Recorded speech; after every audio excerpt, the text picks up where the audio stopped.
There's this strange thing I've been going through recently.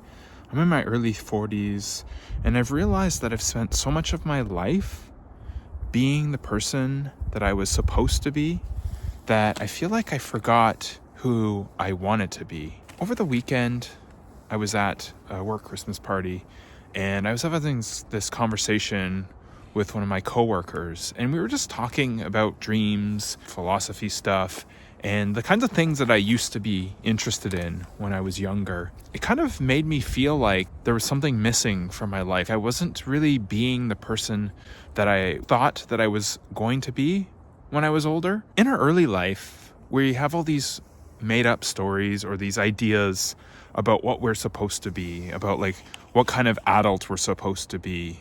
We're supposed to go to school, we're supposed to have this career, maybe we have a family and eventually buy a house.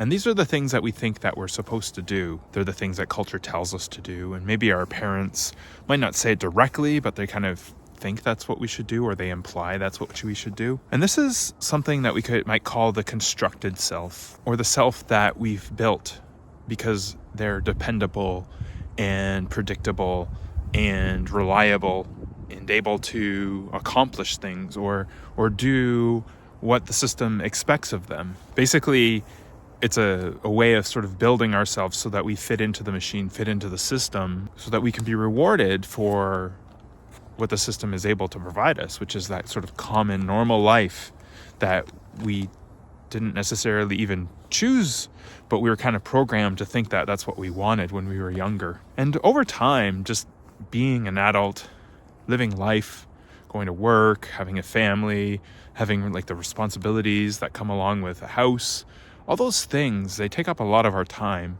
And over time, we start to forget about who we want it to be, or who we really are, who our authentic self is, because it just kind of disappears because there's so much noise, there's so much distraction preventing us from remembering, from feeling those things that we used to feel that were so important to us. And with that, we might even stop asking the question, who do I want to be? What do I want to be? And we just kind of go along with the flow without even realizing really that that's what we're doing. Because again, it's what's been trained in us. It's what we thought we were supposed to do. At the same time, it's kind of hard to challenge that. It's hard to go outside of those lines. But we do become that person. But in the process, we forget like what we want it to be, or who we want it to be, or what we want it to do. And at some point, you've just accomplished everything that you're supposed to do. You have a career, you've established yourself, maybe you have a house, you have a family. But then you start to wonder, like, is this the life that I wanted? Am I the person who I wanted to be? Is this me? Is this you? Is this the you that you wanted to be? Or is this just something else? And it's a confusing feeling. It's a confusing sensation because it just happened. Then at some point, there is this disruption.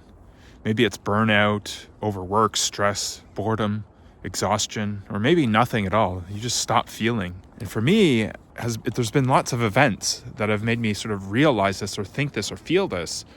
But again, like the one that I mentioned earlier about the work party and talking to the coworker about those things that used to be interesting, it just stirs up these feelings.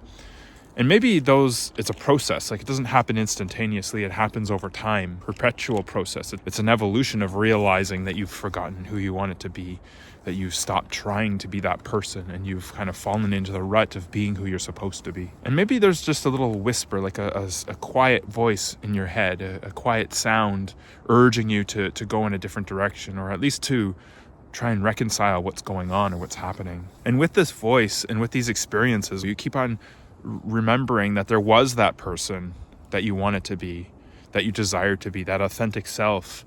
And it's not necessarily gone. Maybe you've forgotten about it. Maybe it's hidden, but it's still there. And over the sort of the veil of the constructed person, there's a whisper that's sort of reaching out to you and calling you and asking you to think about where you are and what you want and where you want to go.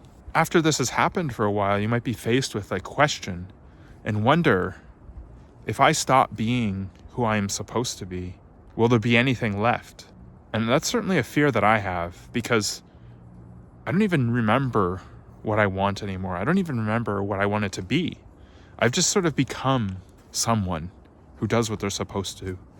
who works a job that is satisfying or not, but you have to do it because that's what life is. And yet at the same time, you just kind of feel that you forgot. That question again, what would I be if I didn't do what I was supposed to be doing? And it's a little bit troubling. It's a difficult question. It's a hard question to answer.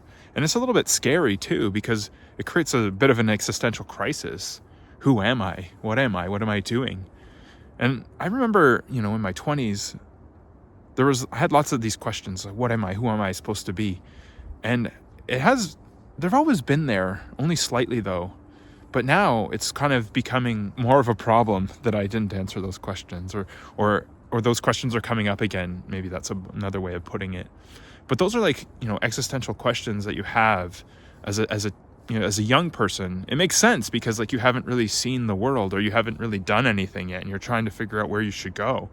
And then here it is like 20 years later, and I've gone somewhere, and then I'm asking those same questions over again because it feels like something is missing. But at the same time, that sense that something is missing is also an opportunity to change, to reevaluate and to redirect yourself. And that's probably where I'm at right now, is this trying to reconcile that problem. And maybe you're feeling the same way, because it would be really easy. And sometimes I think about this, like just quit my job and sell my house and run away to another country and try and start over again. But that would be a terrible idea. Like it would be freeing for a little bit, but it would be such a bad idea because it would be starting all over again, but not in a good way. Because being an adult and having gone through all the things that happened during your 20s and 30s puts you in a position where hopefully you have a little bit of a nest egg, or you have a little bit of opportunities so that you can improve your life and do more rather than less.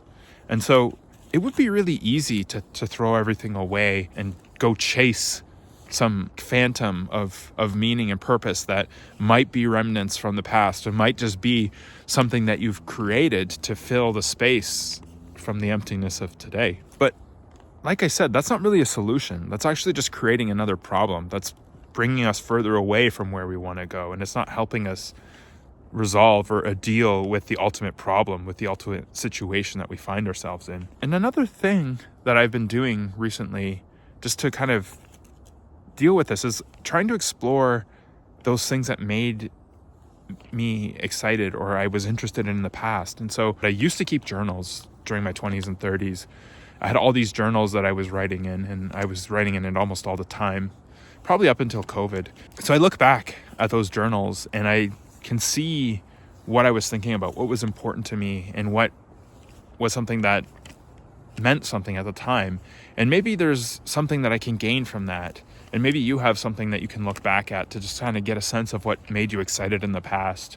And potentially having those things, knowing what those things are, we can try and bring them into our lives as our lives are now, in opposed to just throwing everything away and starting over again. But maybe we can reconcile some of that distance between our built self or constructed self and our authentic self. And we can try and bring in those things from our authentic self into our constructed self. And we can create a new life for ourselves where we still have that grounding and that solidity that we've built over the years. At the same time, we have this freedom to explore and to be curious and to create and to be honest and sincere about what really matters to us. That is ultimately the goal, or at least the best possible outcome, is to put these two things together and go forward in a new way, in a different way, but in a way that at least doesn't feel empty and void, one that feels more satisfying, that feels more authentic. And so that could be the direction that this could take. That could be the ultimate benefit of this kind of midlife crisis. So maybe we spend the first half of our life trying to become the person who we think we're supposed to be. And if we're lucky, we might be able to spend the second half of our life becoming the person who we wanted to be, or at least learning how to just be. So thanks for watching. Let me know what you think in the comments below. Click that like button and subscribe.